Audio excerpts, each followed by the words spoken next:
Well, thanks very much for having me. It's a great honor. In case you wonder what the Willy Brandt School of Public Policy is, think of us as a little bit of an academic startup, really.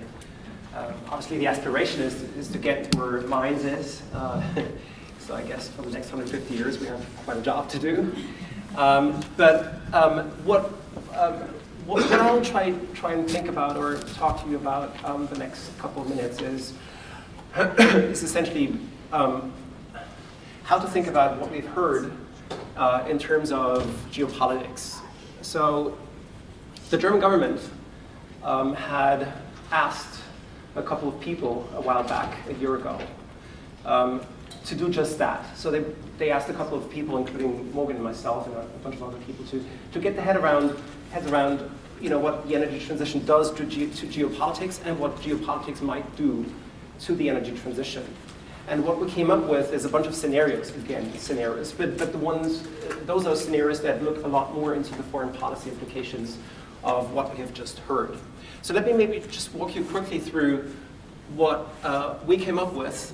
These are 4 scenarios that will build on essentially some of the core drivers that we have learned about from our previous speakers. That's policy, particularly global policy, whether we have a benign environment or not, these kind of things. National politics, so national choices matter and where countries go with their national energy choices. Technology, there is a couple of assumptions you can make of that. And the way markets react or behave in all of this. What you get in the end is 4 different ways of thinking about the future. Not all of that is necessarily likely, but it's plausible, and that's the most important thing about scenarios. So they inform our thinking. They're not necessarily there because they will happen inevitably. Now, very quickly about those 4 alternative futures that we came up with. The first is what we call the Green Deal. I won't bother you with the details here, and essentially what it is, it's the sky scenario. It's a benign world where you have a strong political consensus globally, led by a bunch of countries, most likely the G20, representing about 80-85% of global GDP, where they go for a strong international policy push to mitigate climate change, to take action. And what that entails is a bunch of measures, including first of all, a very strong signal to financial markets. So it's a policy signal, a credible commitment of the global community. So financial markets start reallocating capital. You get a massive capitalization of low-carbon tech firms. They scale up, replace fossil fuel industries and industries that don't change rapidly enough. You have, as part of the deal, a big fund that compensates hydrocarbon producers so that they will avoid a last-ditch effort to flood the world with cheap oil and gas. And you have a very kind of cooperative market environment, so you get a wave of green globalization in the end. All countries share in the benefits, which gets you very low geopolitical friction in the path from high to low carbon. The SDGs that we've learned about before are achieved, and you have something that we would call a just transition for all. Now that's the best of all worlds. And it is a world where essentially all of it comes together. You got the technology, you got the policy push, you got the consensus, you got the cooperation. You have a credible commitment to actually compensate the ones that are not necessarily on the winning end of things. But you can also think about a scenario that is actually a little bit different. Just take out the global consensus and put in technology as the main driver. Technology, for instance, in terms of a massive advance in storage that allows solar, wind, and other renewables to come in very, very quickly. What you get is a scenario where the curves look a little bit different, very, very close to the Green Deal scenario, but still different. A big uptake in renewables. I should have said that green line, and obviously the fossils leaving the system rather rapidly, but not kind of going as quickly or to the extent that it would in the green scenario. Why is this? Well, because the world will look a little, or the pathway will look a little different and quite different actually if you think about technology as the main driver.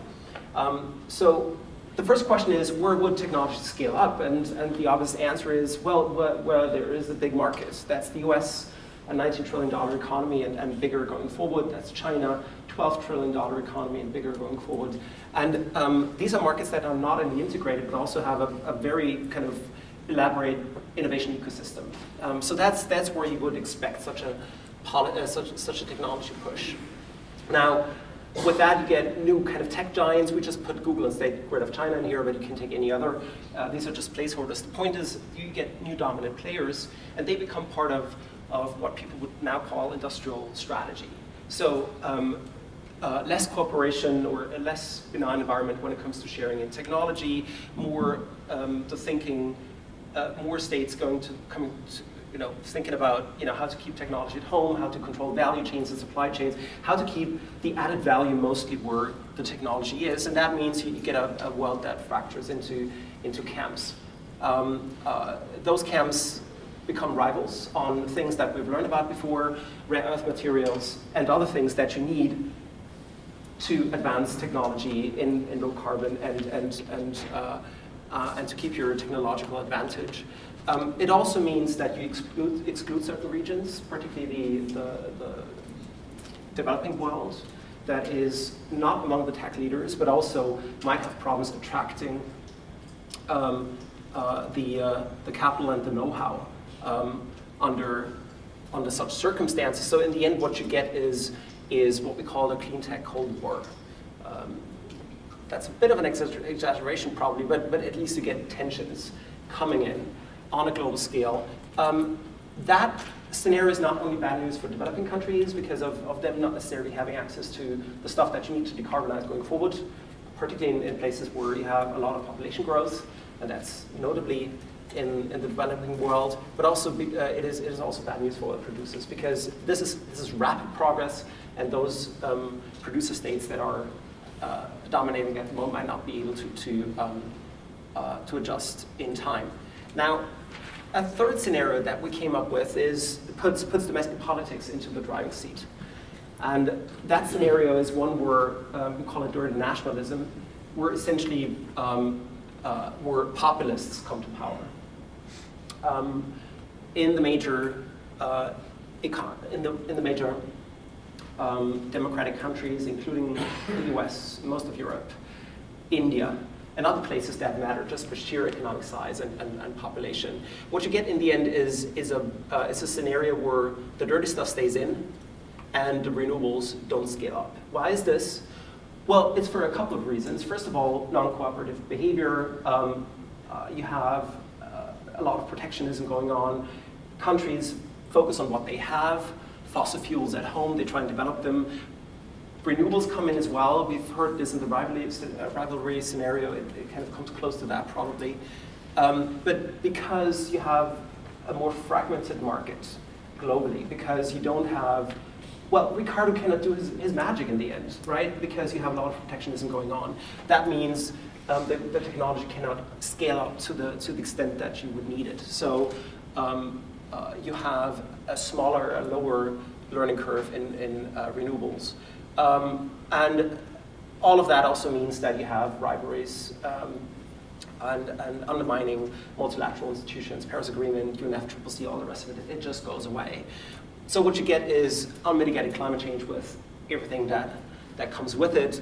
The time frame that we've particularly looked at, and that's exactly why it's shaded in here, in all the scenarios is essentially from now through 2030, early 2030s. So by that time, you might already see kind of the results of such a scenario, including conflict over resources and all these kind of things that we have come to debate now even in the UN Security Council. A final scenario is what we call muddling on. It is a business as usual scenario.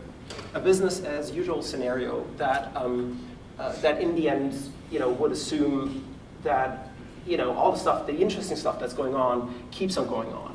You got a learning curve in renewables, in storage, in a whole bunch of other things, and that's rapid, but it's not quick enough. It's rapid enough to do away with oil producers, and they might not be able to adapt in time, but it's not rapid enough to mitigate climate change. So what you get is a bunch of, well, negative outcomes, including some of the oil producers having trouble keeping up the domestic social contract. The MENA producers, particularly Russia, you might have very different ways in which countries and regions start thinking about energy policy. Europe is assumed in this scenario to go for partnerships. The US stays a little bit on the sidelines. And because you don't have that global consensus, and because you have a rather scattered environment, some of the regions in the non-OECD world might not be able to benefit from the learning curves that you still have. As a result of all of that, fossil fuels stay in the system, peak, go down a little bit, renewables go up, but not necessarily where you need to have them for a 1.5 or 2 degree scenario. Now, in the end, that means a bunch of imbalances being reinforced, particularly when it comes to global north-south relations. A scenario that for most part resembles the pathway that we're on at the moment. Now, what does all of this mean? Let me just conclude with 2 slides here. One is essentially we try to kind of think about the implications, for all of this for a bunch of criteria. The most important bit that I just want to point your attention to is the international political architecture, because depending on the scenario you're in, you either get anarchy or a zero-sum mentality, a dog-eat-dog world, that's the dirty nationalism one, or you get a multilateralist framework, that's the best of all worlds, and a bunch of things in between. But the point is, essentially out of all of those scenarios, only one is the one that you would really find desirable in terms of where the world goes and how we behave as a global society. And obviously it has foreign policy implications, and that has been our initial task and the initial goal of all of what we came up with here. So let's ask finally maybe what are foreign policy implications of all of this, or the global policy implications. And I guess the long and short of it is, I think it's such a nice phrase, so I have to read it. A zero carbon world does not do away with zero-sum games; it just produces different ones. So if the race today is about what's in the ground and how you get it out, the race in the future might be about technology, financial flows, and stuff, including some of the extractive business, including rare earth materials. One of the things that came out of the scenarios is also that a win-win is possible, but not the only plausible outcome. So we need to prepare for that. And an important bit is also that the pace of change matters a lot for the degree of conflict that you might see. If you're too quick, and if you're not compensating, that actually means that some of the incumbents might face a hard time, and that might spell conflict because of, just for the sake of the argument, the MENA region seeing conflict, that means spillover effects to global markets, to other regions, and so on and so forth. And so in the end, we try to kind of condense all of this in a couple of recommendations, and I think the most important bit of it is that we need to acknowledge that abating carbon is not only about winners, it might be about losers.